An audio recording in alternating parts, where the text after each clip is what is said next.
या परीक्षेचा हा प्रश्न आहे. विज्ञान विभागातील हा प्रश्न आपण पाहूयात. खालीलपैकी कोणत्या प्रकारचे किरणोत्सर्गी क्षय निसर्गात आढळतात? ऑप्शन 1 अल्फा क्षय, ज्याच्यामध्ये हेलियम केंद्रक उत्सर्जित होते. बीटा क्षय, ज्याच्यामध्ये इलेक्ट्रॉन्स किंवा पॉझिट्रॉन्स उत्सर्जित होतात. गॅमा क्षय, ज्याच्यामध्ये उच्च ऊर्जा फोटॉन्स उत्सर्जित होतात. तर आपण बघूयात ॲनालिसिस याचं.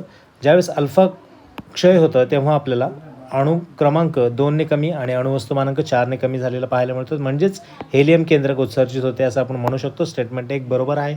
बीटा क्षय होतो त्यावेळेस जर इलेक्ट्रॉन्सचं आपल्याला उत्सर्जित झालेलं पाहायला मिळेल तर निगेटिव्ह बीटा, आणि पॉझिट्रॉन्स उत्सर्जित झालेलं पाहायला मिळेल तर पॉझिटिव्ह बीटा हे आपल्याला इथे सांगता येईल. त्यानंतर हे स्टेटमेंट देखील बरोबर आहे. तिसरं स्टेटमेंट जे आहे गॅमा क्षय, ज्याच्यामध्ये उच्च ऊर्जा फोटॉन्स उत्सर्जित होतं. स्टॅबिलिटी मिळण्यासाठी असं अणुकेंद्रिकाला करावं लागतं, त्यामुळे आपल्याला हे तिसरं स्टेटमेंट देखील बरोबर सांगता येईल. यापैकी सर्व हे आपलं उत्तर असणार आहे आणि ऑल ऑफ दीज हे देखील आपल्याला इथे मार्क करता येईल. So thank you so much.